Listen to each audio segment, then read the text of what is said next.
My name is Megan Brame. This is Stop Sucking at Business. Let's go.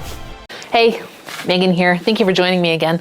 Last week I was talking to you about all the tools that I think you need to market your business, whether it's product-based, service-based, or blogging. And I left you with a little caveat that I never mentioned tools you need in your social media. And I think looking historically at my content, that's a bit of a blind spot because I usually talk about social media, specifically Instagram, Pinterest, and things like that. And I didn't want to talk about it because I left social media. I closed a lot of my social media accounts. And I want to tell you why, and also the struggles that that has caused and how I've overcome them.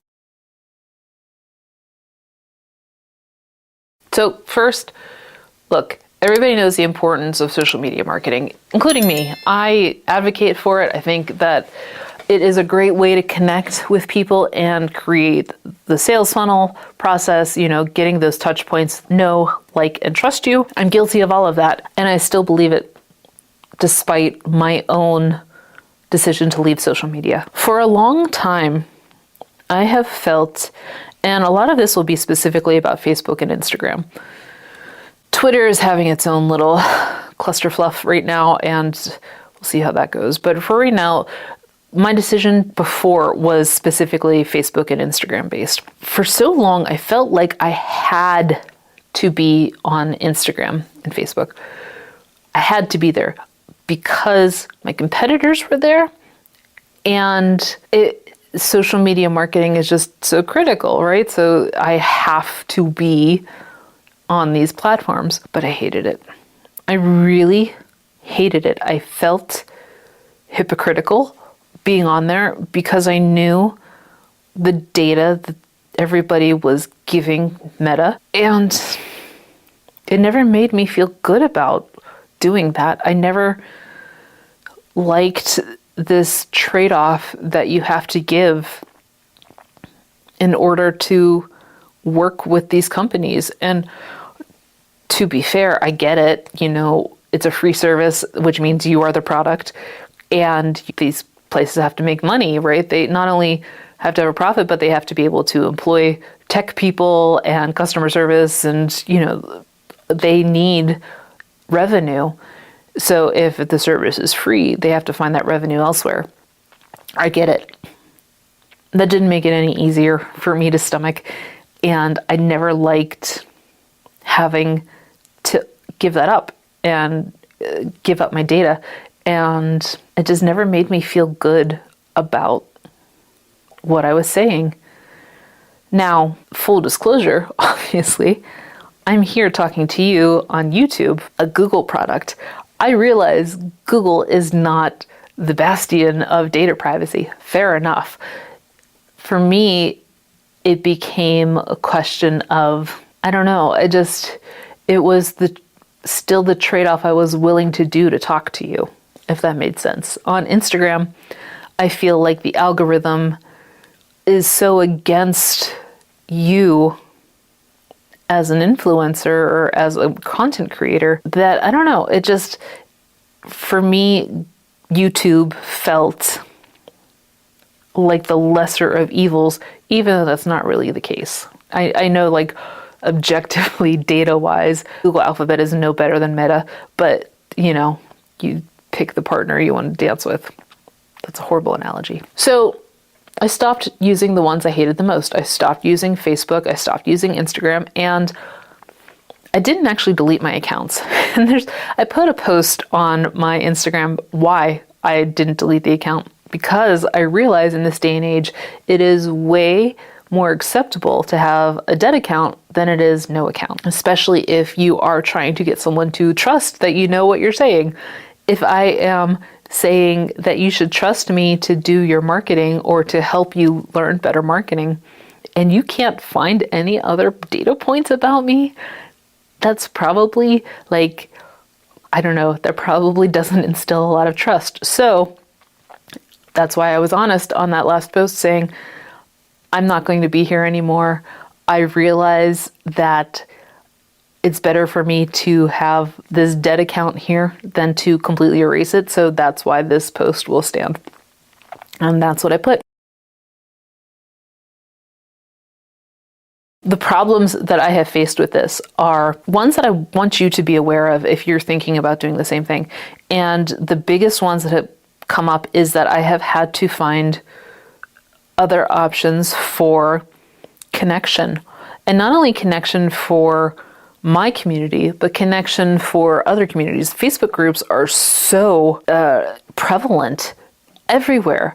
Not only for marketing friends chat or something, but product support. So many products and software have Facebook group chats for support. And when you don't have that, you're kind of at a loss, right? It's not easy to miss out on that. And so it's a big trade-off that you have to have. But on the other hand, me not being on Instagram doing, live streams or stories or reels or not doing any of that means that I lose that touch point, that potential touch point for my clients and my fans, potential clients. I lose that sales funnel. So it's something that I had to be accepting of and cognizant of. And I would say those two were the biggest things that I had to stomach when I was like, I'm out. But let me tell you about how I got past that.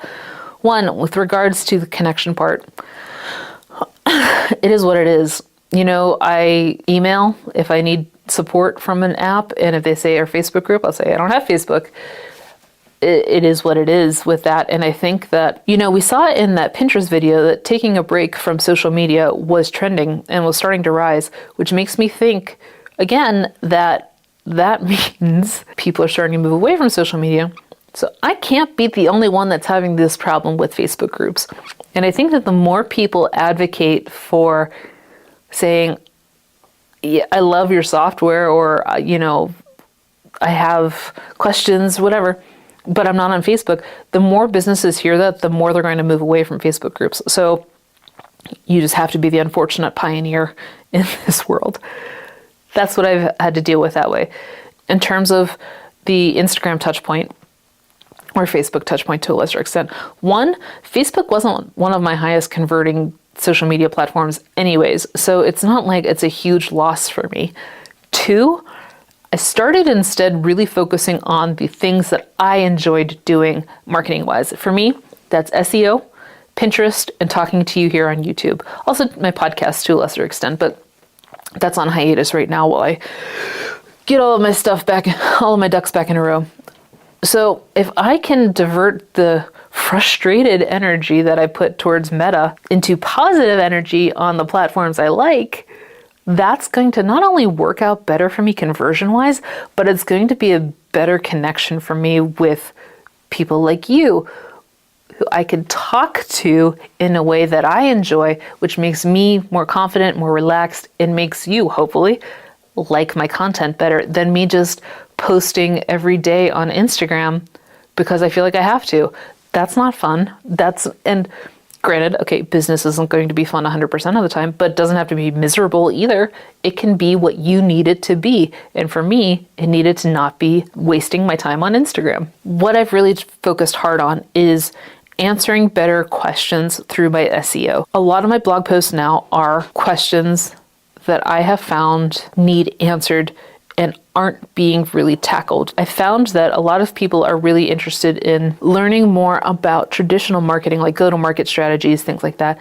But I haven't been taught that because they haven't either had marketing classes or, they're just kind of making it up as they go. And so I really started to focus more heavily on answering these questions and making sure that it was search engine optimized, which has resulted in longer times on my website, more views, and higher up the Google chain. For the other services that I'm still on, Pinterest here and Twitter to a lesser extent, I automate what I can because it's there. I use Missing Letter to help automate my Twitter, and honestly, the only reason I really keep my Twitter right now is because I have Missing Letter.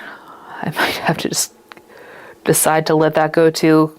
I don't know what's going on with Twitter, but I'm rarely on there anyways. So anything that is there is just automated as a touch point. It's not really something I'm active on. On Pinterest, To be totally transparent, despite my love for Pinterest, I don't really do a lot with it, and my account still grows every week. So I think that that's going to be a 2023 thing for me, is really focusing on doing better with Pinterest, because they have so many cool things and cool tools, and I really need to pay better attention to that. One marketing aspect that seems to be really overlooked in my experience, that has been a game changer for me, is one-on-one networking. And I think that is the most terrifying thing to do, to reach out personally to someone and say, what can I do for you? But it's such a critical business thing to do, especially for solopreneurs and freelancers. And I know that it's scary, but the conversion on it is so much better than being passive. So I've really focused on getting better at that, as difficult as it is. Now you've heard all of my ramblings about why I left social media and how I have tried to replace that marketing with different methods. I want to leave you with a couple of questions for you to answer that will help you decide if you should leave social media or not. Because despite me having ethical reasons for leaving, I don't advocate for leaving social media if you don't have ethical problems with it. Run your business the way you feel is best to run your business. Don't listen to how I run my business. Everyone is different. Everyone's borderlines are different. I still advocate for social media marketing with my clients because I know it's effective. It's just when you decide it's time to leave, if you ever decide that. So here are some questions to kind of help you make that decision. 1, is it benefiting your bottom line? That's a yes or no question. You can get into the nitty gritty like, well, my conversion rate is 0.04% on Instagram and my conversion rate on email is 8%. So technically it still works, but it doesn't work as well as email. What is the cost of your time? Are you making a profit from that time on social media? Yes or no? And that is not an easy yes or no to answer. I'll give you that. That is a tough one. It's a hard truth to swallow sometimes. And so I think you really need to answer it quickly and then think about the answer, if that makes sense. Number 2, how will you attract new clientele if you leave social media? Again, my strategies are better SEO, automating where I can on the platforms that I still use, diving more into Pinterest, improving my one-on-one networking abilities. How will you continue to market your business if you leave social media? What will be your method for creating a new sales funnel? That's what you have to consider. And number 3, do you follow through with ethical concerns? Now, this is obviously if you have ethical problems with social media. I had, it made me feel really gross in a way to be on social media, to be on Instagram and Meta and supporting those platforms. But I felt that way for a long time. I still felt like I had to be there. And so following through on ethical concerns, you know, it reminds me a lot of, I have a friend who is a really successful craft blogger, and she is, I think, on TikTok. I'm not on TikTok, so I can't say for 100%, but I know she was testing it, and we were talking about it. I said, you know, I don't really like the data part going to China. That freaks me out a little bit. And she's like, yeah, but they're going to get your data anyway, so who cares?